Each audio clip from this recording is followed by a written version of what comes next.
Dance floor की सीढ़ियां चढ़ते हुए एक आदमी अभिनव के सामने आ चुका था। जिस हिसाब से बाकी गुंडों ने उसे आने की जगह दी थी, उससे अभिनव को लग रहा था कि वो भी कोई तोप था। हालांकि अभिनव ने जब उसे देखा और पहचाना तो वो हैरान हो गया। दूसरी ओर वो आदमी भी जो पहले चौड़े में आया था, अभिनव को देखकर कांपने लगा।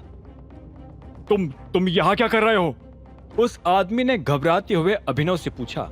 अभिनव ने अभी भी एक आदमी का हाथ अपने हाथ में इतना कसकर पकड़ा हुआ था कि अगर वो जरा और जोर लगाता तो शायद उसका हाथ बाहर आ जाता। लेकिन अभिनव ने उस आदमी को धक्का दिया और बोला, डॉन कहाँ है? लेकर आ उसको मेरे सामने। अभिनव की आंखों में और उसकी आवाज में उसका गुस्सा साफ झलक रहा था। तभी एक आदमी ने कंफ्यूज होते हुए रंजन से पूछा, कौन है यह आदमी? रंजन ने उस आदमी के सवाल का कोई जवाब नहीं दिया और वो सीधा अभिनव की तरफ बढ़ा और बोला, बात क्या है? आप दोनों के बीच कुछ हुआ है क्या? डॉन से कोई गलती हो गई क्या? अभिनव को अभी भी बहुत गुस्सा आ रहा था। वो गुस्से में अपने दांत पीसते हुए बोला, मुझे तुमसे कुछ बात करनी है, अकेले में और अभी। अगर तुमने एक सेकंड और लिया और इसी दौरान चाहत को एक खरोच भी आ गई ना, तो मैं तुम्हारी और तुम्हारे ग्रुप की रेल बना दूंगा। ये धमकी देकर अभिनव बाथरूम की तरफ जाने लगा। रंजन को मसला तो समझ नहीं आया था, लेकिन वो अभिनव से डरता था। अभिनव खतरनाक आदमी था।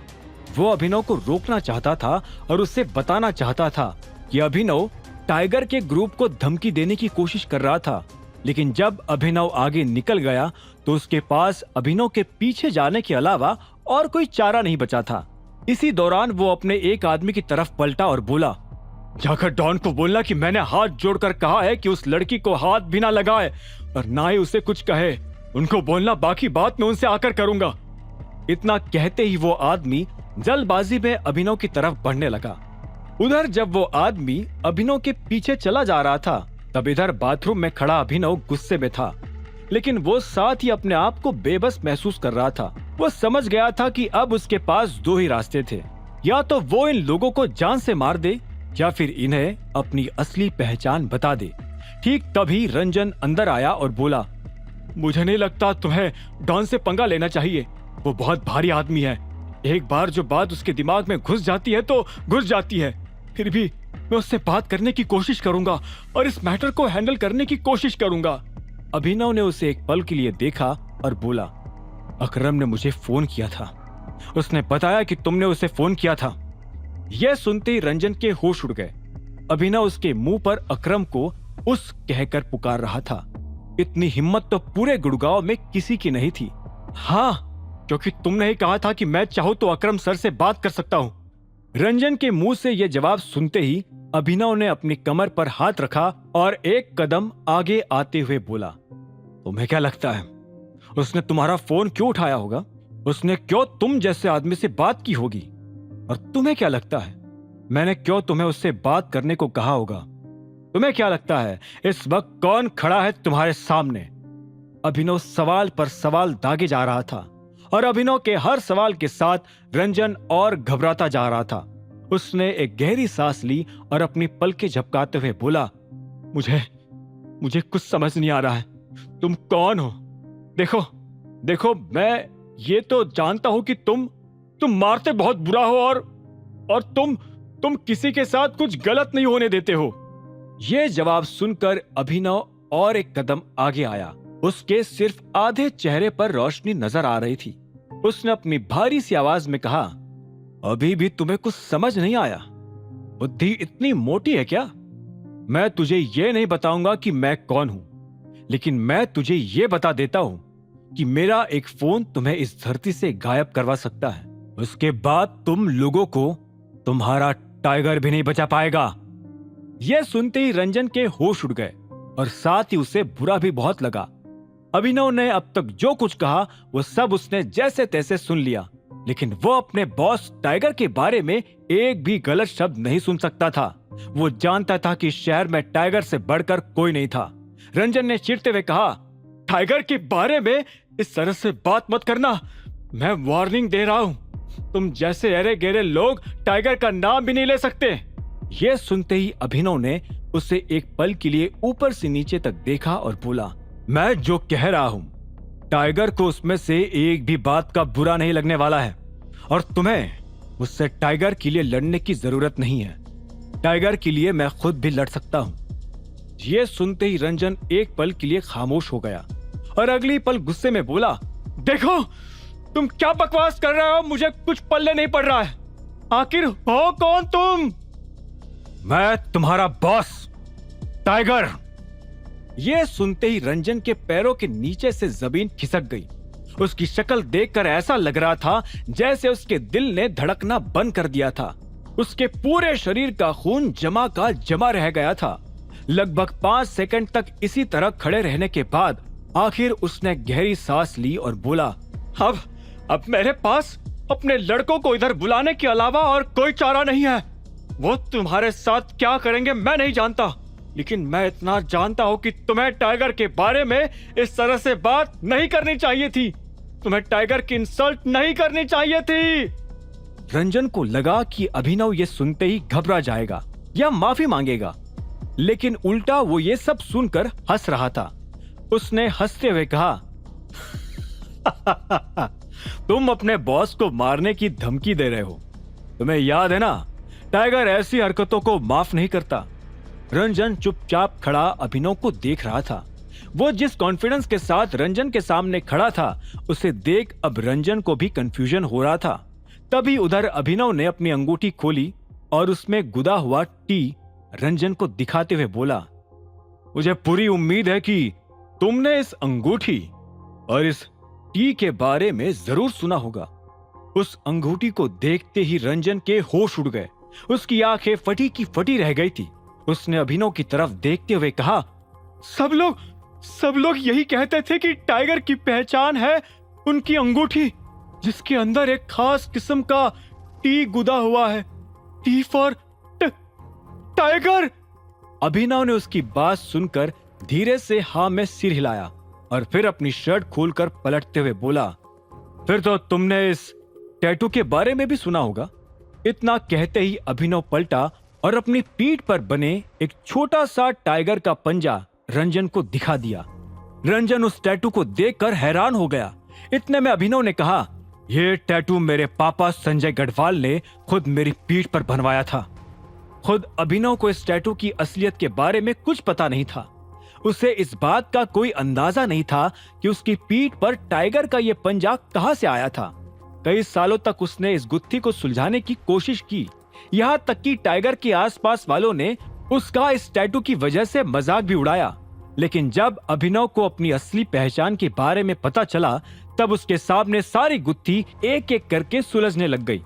उधर रंजन, जिसने अभी अपनी आंखों के सामने ये सब देखा था, अब उसकी आंखों के आगे उसकी दुनिया घूम रही थी। उसके पैर कांपने लगे और वो कब अभिनव के पैरों में गिर पड़ा, खुद उसे भी पता नहीं चला। अभिनव के साथ साथ रंजन के मन की गुत्थी भी सुलझ चुकी थी। उसे याद आ रहा था कि अभिनव ने अपने बारे में उसे उस रात भी बताया था, जब रंजन अपने साथियों के साथ मिलकर अनन्या को छेड़ रहे थे। लेकिन तब रंजन ने उसकी बात को सीरियसली नहीं लिया था। वो समझ गया था अभिनव अकरम को सिर्फ अकरम क्यों कह रहा था, क्योंकि वो था टाइगर। इधर अभिनव ने अपनी शर्ट वापस पहनी और धीरे से रंजन से बोला, मैंने कहा था ना, तुमने जो किया है उसकी सजा तुम्हें मिलेगी। नहीं बॉस, प्लीज मुझे माफ कर दीजिए। मुझे ही नहीं, हम सबको माफ कर दीजिए। मैं आपको पहचान नहीं पाया था। आप मुझे जान से मारना चाहते हो तो मार दीजिए, लेकिन प्लीज मुझे मारने से पहले मुझे माफ कर दीजिए। मैंने जो किया वो बहुत गलत है, बहुत गलत। अभिनव ने उसकी बात सुन एक गहरी सांस ली और बोला, मुझे इसी वक्त डॉन से मिलना है, क्योंकि तुम लोगों को देखकर लगता है कि तुम्हारा दिमाग ठिकाने पर नहीं है। यह सुनते ही रंजन कांप उठा।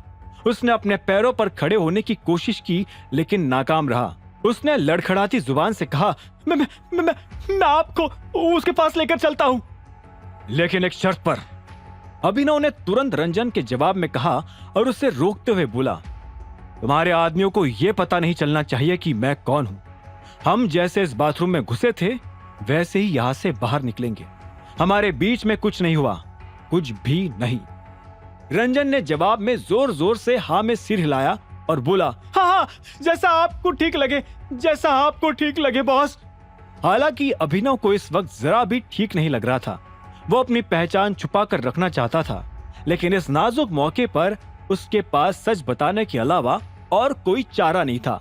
एक तरफ चाहत थी तो दूसरी तरफ उसके अपने आदमी। कुछ देर के बाद अभिनव और रंजन फिर से डांस फ्लोर पर आ गए थे। सारे आदमी अभिनव को घूरते हुए देख रहे थे। रंजन ने अपने आप को संभालने की बहुत कोशिश की, लेकिन उसकी कंपन थमने का नाम ही नहीं ले रही थी। उसके पैर ठीक से जमीन पर जमने का नाम नहीं ले रहे थे। उसके आदमी चारों तरफ खड़े थे और अभिनव पर नजर गड़ाए हुए थे। अभिनव ने उनकी नजरों से बाहर निकलते ही सबसे पहले चाहत को ढूंढने की कोशिश की। उसने देखा कि चाहत बिस्तर पर थी। उसके अंडरगारमेंट्स छोड़कर सारे कपड़े खुले हुए थे। डॉन उस आदमी से बात कर रहा था जिसे रंजन ने भेजा था। डॉन का चेहरा देखकर समझ आ रहा था कि वो बहुत ज्यादा गुस्से में था। उधर चाहत हिलडुल नहीं रही थी। उसे देखकर ऐसा लग रहा था कि उसे ड्रग्स दिए गए थे, जिसकी वजह से वो बेहोश हो गई थी। ये मंजर देखते ही अभिनव की आंखें गुस्से में लाल हो गई थी। रंजन देख पा रहा था कि अभिनव की आंखों से आग की लपटें निकल रही थी। रंजन भागते हुए डॉन के पास आया और बोला, ये तुमने क्या किया इसके साथ? इसके कपड़े खोलने की क्या जरूरत थी? मैंने कहा था ना मेरा इंतजार करना। डॉन ने रंजन को शांति से ऊपर से नीचे तक देखा और बोला, ऑर्डर कौन देता है बे, तू कि मैं? और तुझे तो उल्टा खुश होना चाहिए कि मैंने अभी तक इसके साथ वैसा कुछ नहीं किया जैसा मैं अभी करने वाला हूं। तभी डॉन की नजर अभिनव पर पड़ी और उसने रंजन से पूछा, ये छचुंदर इधर क्या कर रहा है? निकलो निकलो सबके सब अभी। रंजन ने एक गहरी सांस ली और अपने सारे आदमियों की तरफ देखते हुए बोला, हलवा है क्या? अगर एक भी आदमी के पैर की उंगली भी हिली ना तो गोली मार दूंगा। डॉन ने धमकाते हुए कहा। बेबस रंजन मदद के लिए अभिनव की तरफ देखने लगा। वो डॉन और अभिनव के बीच बुरी तरह से फंस गया था। अभिनव रंजन को देख मुस्कुराया और बोला, मैं टाइगर का मैसेंजर हूं और उन्होंने ये ऑर्डर भिजवाया है कि तुम सब के सब चुपचाप यहां से बाहर निकल जाओ, वरना तुम्हें टाइगर के बारे में एक सीक्रेट पता चलेगा और जो कोई टाइगर के उस सीक्रेट को जानता है वो जान से जाता है। इतना कहते ही टाइगर ने गर्दन काटने का इशारा किया। यह सुनते ही डॉन गुस्से में चिल्लाया, क्या बक रहा है बे? और तुम लोग खड़े खड़े इसे देख क्या रहे हो? बाहर करो इसे। यह सुनते ही अभिनव की मुस्कान और बड़ी हो गई। उसने कहा, मैं पहले ही वार्निंग दे चुका हूं, शायद तुम्हारे कान खराब है। लास्ट टाइम रिपीट कर रहा हूं, जान प्यारी है तो निकल जाओ। यह सुनते ही डॉन अभिनव को घूरकर देखने लगा। अब आगे क्या होने वाला था? क्या अभिनव बाकी लोगों को भी अपनी पहचान बताएगा? क्या वो बिना पहचान बताए चाहत को बचा पाएगा? क्या करेगा अभिनव की पहचान से अनजान डॉन अभिनव के साथ? जानने के लिए सुनते रहिए आगे।